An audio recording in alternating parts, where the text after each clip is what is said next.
guys, it's time for another episode of Art with Miss Jessica.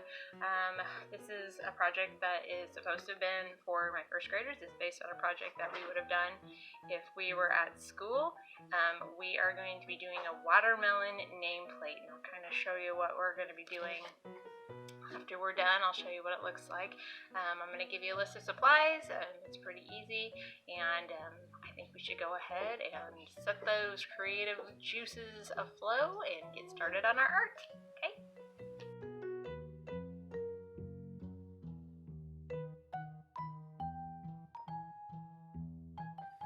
Alright, first graders, we are getting ready to make our project now. We have all of our supplies. Remember, I listed all the supplies in the video, so you should have all your supplies ready. But if you need to pause the video, go ahead and pause it. That's the beauty of having a video in front of you. So we're going to start with our white piece of paper. Now I just have a regular piece of white paper that we use at school. This is, I think, a construction paper, but you can use a piece of any paper you have, really, as long as it's somewhat white. Even use a piece of notebook paper if you need to. So you see how I have it sideways like this, and I don't have it up down. So we're going to start with our paper sideways like this. Now what you're going to need is something circle and kind of big. Now I have a plate, just a plastic plate, and you want to make sure that whatever the circle is, that it fits on your paper. You see how it fits on the paper, and there's still a little bit of room there? You want to be able to trace that whole circle. So what you're doing is you're going to set that circle down on your paper. It can be a little bit smaller than this, but you want it to be kind of big because we want to have room to work. You don't want to use a cup. But you're going to take that circle, and you're going to hold it down, and you're going to trace a circle on there.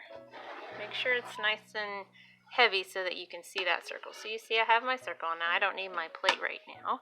So now that we have this, what we're going to do is in the middle is we're going to cut our circle out. So you get your scissors and you're going to cut it out.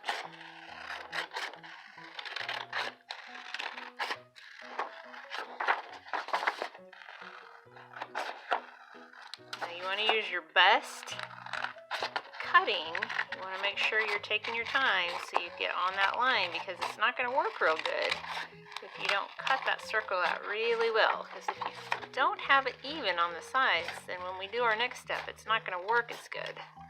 So there we go. So I got my trash. Throw that off to the side here. So now we have a circle, and you see it's the same size as that plate. So now what you get to do is you're going to take that circle and you're going to fold it in half. And it doesn't matter which way you fold it, because a circle is going to be folded in half any way you fold it in half. It's going to, even if I did it this way, it'd still be in half. So that you have a half circle. Okay? So what you're going to do now is get your next supply. Now you're going to use your pencil. And what we're going to do is we're going to create, and I'll show you with my example here, we're creating the rind of our watermelon. Okay, so in order to do that, you're going to come over about 2 finger lengths and make a little dot. You see how I have a little mark there? And then you're going to do the same thing here. You're going to make another little dot. So you should have a line here and a line here. Now you're going to kind of use your sketching hands. That means to go real lightly, and you're going to kind of keep it so that it's 2 fingers length all the way around. You see how I'm doing it real carefully? You can turn your paper. See how I'm still 2? Oh, still 2. Oh, still 2. And you're going to go all the way over till you reach that line, so that you have a nice circle, half circle right here. Okay, now what you're going to need is a green marker. So you want to pull out your green marker.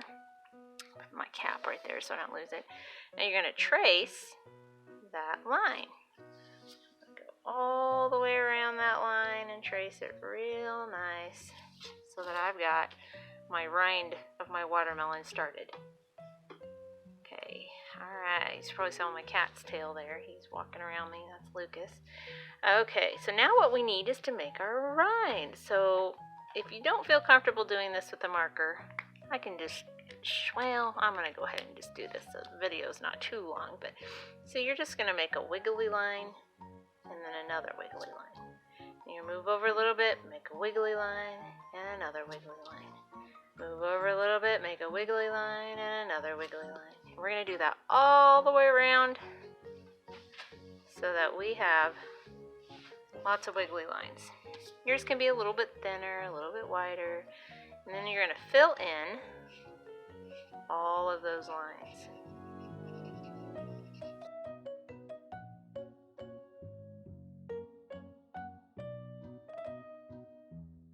Okay, so now we have the dark part of our watermelon rind. So now you kind of have a couple of options here. You can use a green color pencil, but you want to make sure you're using, from your color pencil set, you want to make sure you're using that's Jack. He decided he wanted to help me out too. So you want to use your light green. So remember, you've got two different greens if you have a standard color pencil set. This is the dark green. You want to use your light green so that you can accent it so that it's a little bit different color. And you're going to take a colored pencil and color it in. If you want to use a crayon, if you'd rather use a crayon, you want to use a yellow green. That's what it's called. It's called yellow green. But I'm going to use my colored pencil and I'm going to color this in. And you're just going to go around and you're going to color all those edges in. Alright, so now I've colored in my rind of my watermelon, and now we're going to get our pink colored pencil, or I'm sorry, our pink crayon, and our black marker, and those are the two next things we're going to use. Well, actually, we'll start with the pencil so that we don't, if we mess up, we can erase it. So you want to be able to write your name in here, and you're going to write your name in the pink section. You see how I have my name written in here in pink? Okay, so I'm going to write my name. I'm going to write him. You're going to want to write it nice and neat. Use your best handwriting.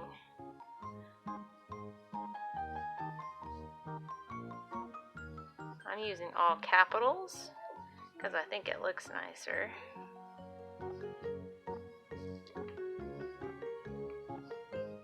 So once you've written that in pencil, now you're going to use your black marker. You're going to trace it. Put some seeds around your watermelon. So I'm going to put some seeds here. Now if you're drawing a seed, you're going to start with a little point. It's going to be like a teardrop. See how I made that? Okay, and you're going to put seeds wherever you want. If you're worried about it, you can always do a seed. Just make a little dot like that. You don't have to make it perfect like a teardrop. I just think it looks better as a teardrop because that's the shape of it. Okay, so now we've got all of our seeds, and now for the easy part, now you're going to take this pink crayon, and the reason why you're using a pink crayon is because our colored pencils don't come with pink. So now I'm just going to take that pink crayon. You don't even have to be really careful about this. Now that you've got the marker on there, you're just going to use this, and you're going to go over that whole white spot in the middle.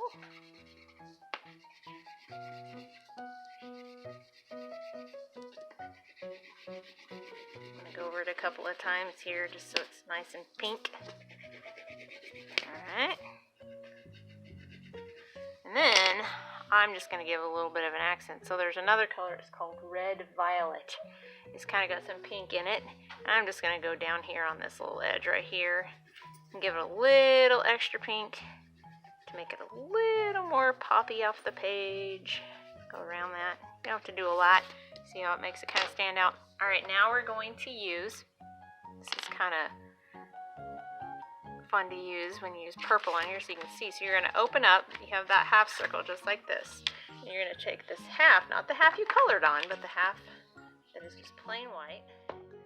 Okay guys, my video cut off, so I'm trying to splice it together here. I'm going to show you guys, so remember I said you open it up, and on the side that does not have the watermelon on it that you made, you're going to cover that in glue stick. And you're going to close it. Smash it flat. And then you are done putting all of that together. And then you can put a couple of little holes in it. I just have a hole punch here. And I took my hole punch and I put, cats always want to be in the way. And I put a couple holes in there, and you can tie some string through it.